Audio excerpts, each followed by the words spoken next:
Olá pessoal, tudo bem? Vamos começar agora uma revisão reta final para o concurso da CGE do Ceará. Dá uma revisada rápida, ver algumas questões da banca para cada tema ali que eu acho importante para você levar para a tua prova.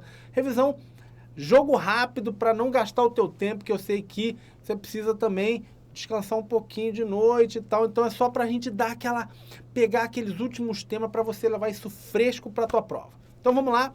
Vem comigo, vamos que vamos começar essa revisão. Bora! Vamos lá, pessoal. Primeira questão aqui. O aparelho do Estado patrimonialista funcionava como uma extensão do poder do soberano e os servidores possuíam status de nobreza real. Vem para mim aqui. Pessoal, o modelo patrimonialista é aquele modelo aonde o soberano ele confunde o que é o patrimônio dele, o recurso dele e o recurso do Estado, ou seja, aonde o governante ali, ele trata aquele recurso público como se fosse dele e realmente é muito identificado com os regimes antigos, monárquicos, né? Monarquias. Então, gabarito, questão certa. Vem para mim aqui, gabarito, questão certa, vamos para a próxima. Entre os parâmetros norteadores da nova administração pública, destaca-se a adoção de indicadores de desempenho e de controle de resultados. Pessoal, o que é a nova administração pública? Nova gestão pública, New Public Management, modelo gerencial. A gente está falando o quê? De gestão por resultados. Então, para a gente ter nova gestão pública, a gente precisa realmente de indicadores. Se a gente não está medindo o desempenho, a gente não faz gestão por resultados. Então, o gabarito é questão certa. Para a gente ter um modelo gerencial, a gente precisa medir, a gente precisa controlar resultado. Gabarito, questão certa. Vamos lá. A nova administração pública se baseia na aplicação do poder racional legal à gestão pública, seguindo parâmetros weberianos. Pessoal, se tivesse só até aqui, ainda dava para a gente aceitar. Por quê? Porque o poder racional legal, ele é o que baseia a burocracia. Então tem aqueles tipos de dominação, né? Dominação carismática, tradicional, racional, legal. Só que existe muitos autores que dizem o seguinte, olha, a gente não dá para dizer que o modelo gerencial, ele deixa de estar baseado no poder racional legal também. Ele é uma evolução da burocracia, não é uma ruptura com a burocracia. Mas a banca não deixou dúvida aqui o que ela está falando. Porque ela está falando seguindo parâmetros weberianos. Aqui não dá para aceitar. Por quê? Porque aqui está falando do Weber. Weber, que é o teórico principal do modelo burocrático. O modelo burocrático não é nova administração pública, não é modelo gerencial. Então, gabarito, questão errada. Vamos lá para mais uma aqui. Durante o governo de Getúlio Vargas, implementou-se a chamada reforma burocrática, que buscava fortalecer a meritocracia e a profissionalização da administração pública. Pessoal, isso aqui está falando da reforma do DASP, reforma feita durante o governo de Getúlio Vargas na década de 30. Então vem para mim aqui, década de 30 a gente tem o governo de Getúlio Vargas, ditadura, Estado Novo, e tem uma época de grande industrialização no Brasil, as pessoas saindo do campo, indo morar nas cidades, grande urbanização, aonde o Getúlio Vargas e obviamente o governo ali, todo o Estado, chega à conclusão de que você precisa profissionalizar a gestão, que se você não profissionalizasse a gestão, o setor público não teria como oferecer serviços que eram demandados pela população, já ali vindo para as cidades e cobrando do Estado mais serviços públicos, cobrando um maior desenvolvimento econômico, maior industrialização. Então, uma das coisas que o Getúlio fez na época foi exatamente a reforma administrativa, que é conhecida como a reforma do DASP, que buscou implementar o modelo burocrático no setor público. Vem para mim aqui, gabarito, questão certa. Mais uma aqui, a profissionalização de cargos públicos foi adotada ainda no modelo de administração patrimonialista, ao final dos anos 90 do século XIX. Agora não, né, pessoal? Profissionalização só veio com o quê? Com o modelo burocrático, como a gente acabou de falar na outra questão. Foi o modelo burocrático, que aqui no Brasil foi nos anos 30, que foi implementado durante o governo de Getúlio Vargas, por isso o gabarito questão errada. Vamos lá, mais uma aqui. A administração pública gerencial brasileira envolve 4 setores: o núcleo estratégico, as atividades exclusivas do Estado, os serviços não exclusivos do Estado e a produção de bens e serviços para o mercado. Vem para mim aqui. Pessoal, esses são aqueles 4 setores do PDRAE, do Plano Diretor da Reforma do Aparelho do Estado. Essa reforma que foi feita nos anos 90, 95, lá no governo Fernando Henrique Cardoso, fazia essas 4 classificações, onde a gente tinha o núcleo estratégico, que é realmente a alta cúpula do poder executivo, judiciário, legislativo brasileiro, o pessoal que toma as decisões estratégicas de governo. Você teria as atividades exclusivas, aquelas que não poderiam ser transferidas para entidades, por exemplo, do terceiro setor e por aí vai, ou para a própria iniciativa privada. Os não exclusivos, onde poderia ter uma atuação conjunta do Estado junto com o particular, e a que deveria realmente estar só com a iniciativa privada, que é a de produção de bens e serviços para o mercado. Então, volta para mim aqui, são exatamente os setores do PDRAE e o gabarito é a questão certa. Vamos mais uma aqui. Os problemas de governabilidade decorrem do excesso de democracia e do peso exagerado das demandas sociais. Pessoal, essa afirmação aqui está errada, essa crítica não faz sentido. Por quê? Porque governabilidade ela vem exatamente da legitimidade que a democracia dá. Dos governados ali verem aquele governante como alguém legítimo, alguém que merece estar ali, que, digamos assim, foi escolhido de forma democrática, que tem apoio da população. Então, essa frase aqui não faz sentido, gabarito questão errada. Vamos lá, mais uma. Governança no setor público é um tema inovador que foi introduzido no Brasil a partir de 2007, a partir da harmonização internacional contábil. Pessoal, isso aqui também está errado. Por quê? Porque, apesar do termo governança ser razoavelmente recente, ele não é tão recente, ele não veio em 2007. Ele veio ali nos anos 70, 80 do século passado, através do Banco Mundial e tal, que esse termo governança começou a aparecer aqui com maior importância, e não só nos anos 2000 com essa harmonização internacional contábil. Então, gabarito questão errada. Vamos mais uma aqui. Estruturas de governança servem para maximizar conflitos, alinhar ações e trazer mais segurança à instituição. Pessoal, tem uma pegadinha aqui nessa questão, porque não é maximizar conflitos, é minimizar conflitos, é reduzir conflitos, né? Então, não faria nenhum sentido a gente ter uma estrutura de governança para aumentar os conflitos que a gente tem. Então, gabarito questão errada também. Pegadinha maldosa essa aqui. Vamos lá. O diagrama de Ishikawa é uma ferramenta utilizada para identificar relações de causa e efeito apenas em processos administrativos. Pessoal, se a questão tivesse parado aqui, teria ficado bonitinha. Por quê? Porque o diagrama de Ishikawa ele serve exatamente para identificar essas relações de causa e efeito. Tem muita gente que chama ele de diagrama espinha de peixe, porque ele é mais ou menos assim, ó. Parece uma espinha de peixe mesmo. E também utilizada para identificar um problema, as causas possíveis de um problema, de algum acidente, algo que tenha acontecido. Só que ele não serve só para processo administrativo. Ele serve para qualquer processo. Ele serve, inclusive, para a gente analisar, melhorar a qualidade. Então, ele é uma das principais ferramentas da gestão da qualidade. Não é utilizado apenas em processos administrativos, então, por isso a questão está errada. Vamos lá. Eliminar o medo de agir no trabalho para que todos possam trabalhar eficazmente para a empresa é um dos princípios do método Deming. Pessoal, Deming tem 14 princípios lá da gestão da qualidade e um deles é exatamente esse. A ideia dele era o seguinte: olha, se aquele teu funcionário tiver muito medo de tentar alguma coisa melhor, de tentar inovar e tal, ele não vai fazer isso. Então, a ideia é você eliminar esse medo de tentar algo melhor, de aprimorar o que você está fazendo. Porque se o empregado tiver muito medo, ele vai fazer o quê? Ele vai não vai inovar nada, não vai tentar nada de novo, tá? Então, realmente, é uma dos princípios ali do Deming, que, lembrando, foi um dos principais gurus da qualidade no Japão lá, apesar dele ser ocidental, ele foi um dos caras que foi reconstruir o Japão depois da Segunda Guerra, muito importante na gestão da qualidade. Então, gabarito, questão certa.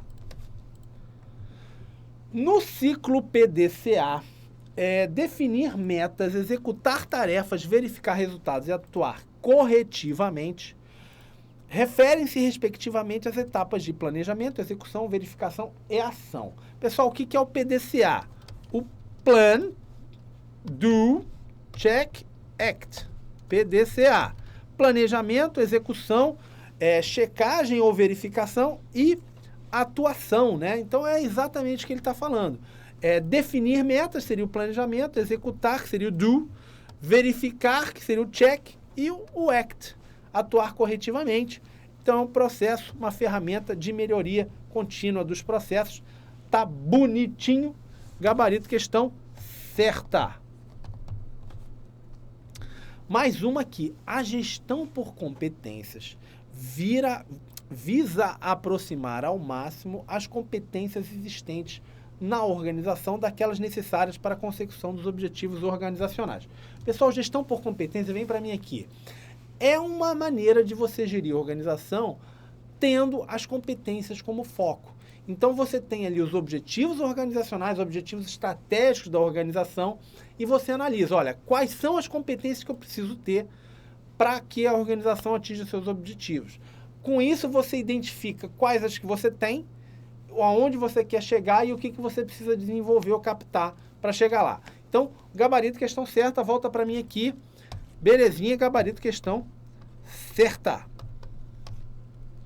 Vamos mais uma aqui.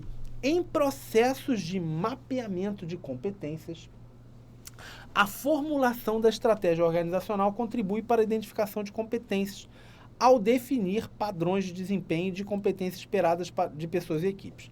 Pessoal, quais são as etapas que a gente tem, principalmente as etapas do Carbone, que é um dos principais autores da área? A gente tem a formulação estratégica, que é o que a banca está falando. Essa formulação estratégica define, depois você parte para o mapeamento das competências, o desenvolvimento e captação delas e o processo de avaliação.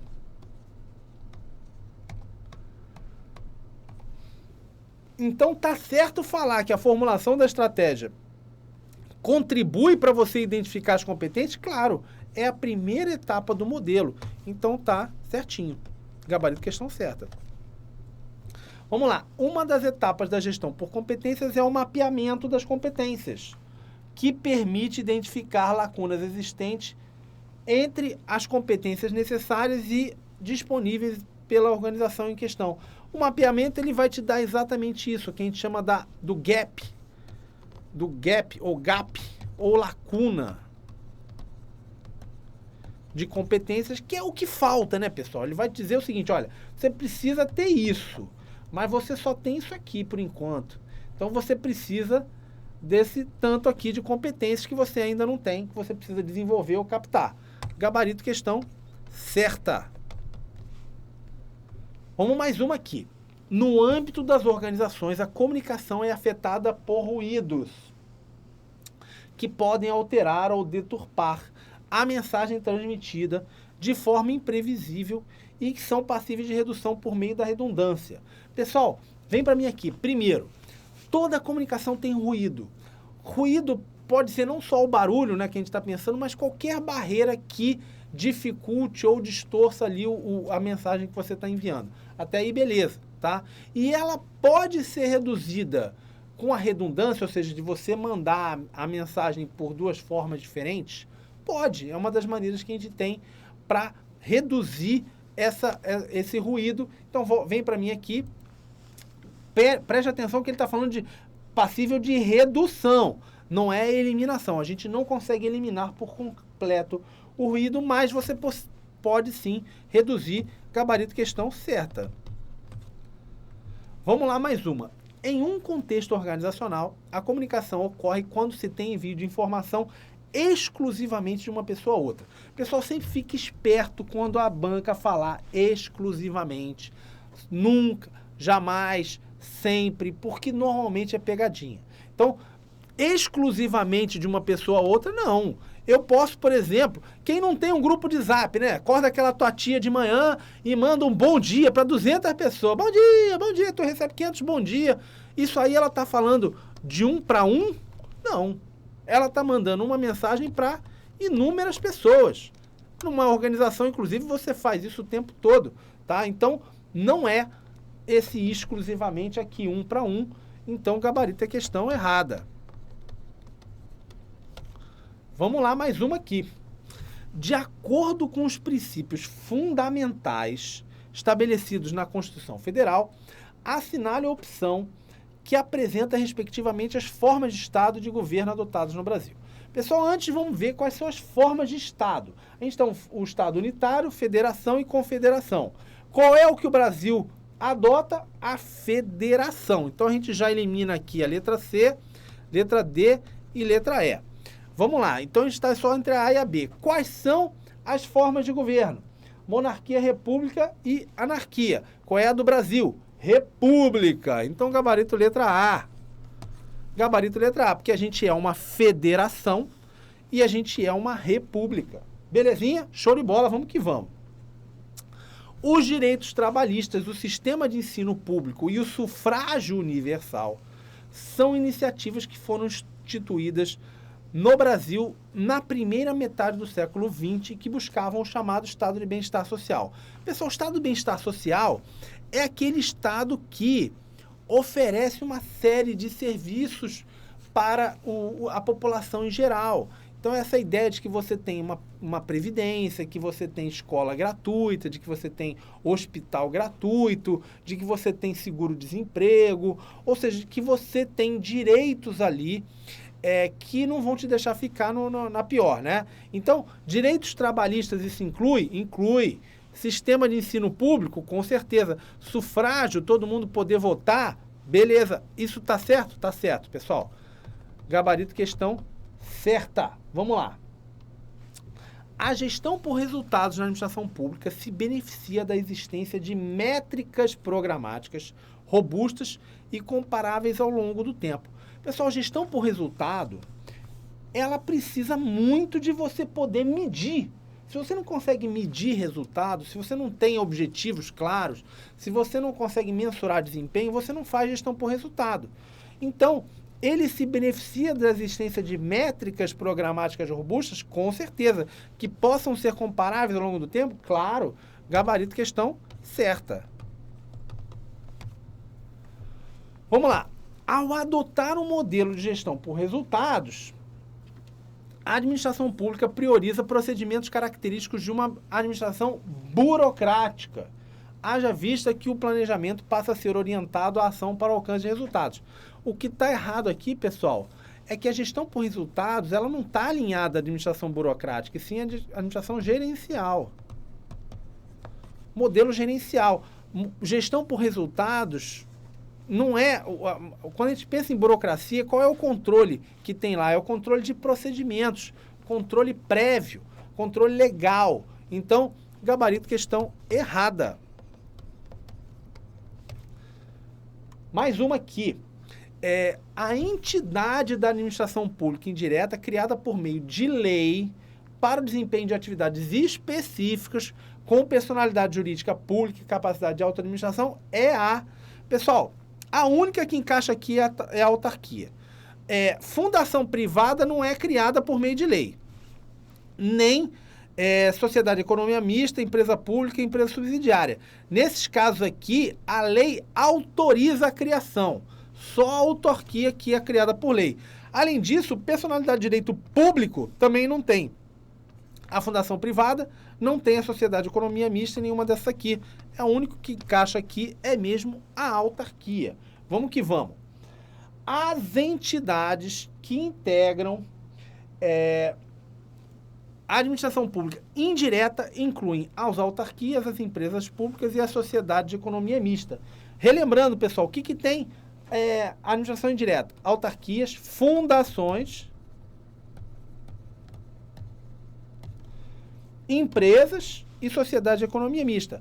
A questão não está completa, mas ela não está errada. Ou seja, essas entidades integram a administração pública indireta? Integram. Então o gabarito está certo. No processo de descentralização por serviço, em que o órgão passa a deter a titularidade e a execução do serviço, ocorre a distribuição interna de competências no âmbito de uma mesma pessoa jurídica. Pessoal, a questão está errada. Por quê? Primeiro porque a distribuição interna de competências, ela ocorre quando a gente cria órgãos. Ou seja, na desconcentração.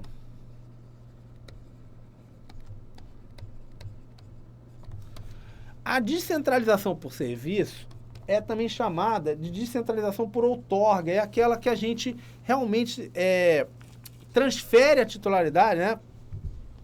Normalmente quando a gente cria uma autarquia. A outra seria por delegação, quando tem o caso de concessão, e ainda a territorial geográfica, que não é o caso aqui, está tudo errado, gabarito questão errada mesmo, porque a distribuição de interno de competência é quando a gente cria órgãos e onde ocorre a desconcentração. Então é isso aí, pessoal. Não se esqueça aqui de me seguir, de me mandar um e-mail, uma mensagem. Siga lá meus vídeos no YouTube e tamo junto, vem para mim aqui, que você tenha serenidade, tranquilidade para fazer uma excelente prova.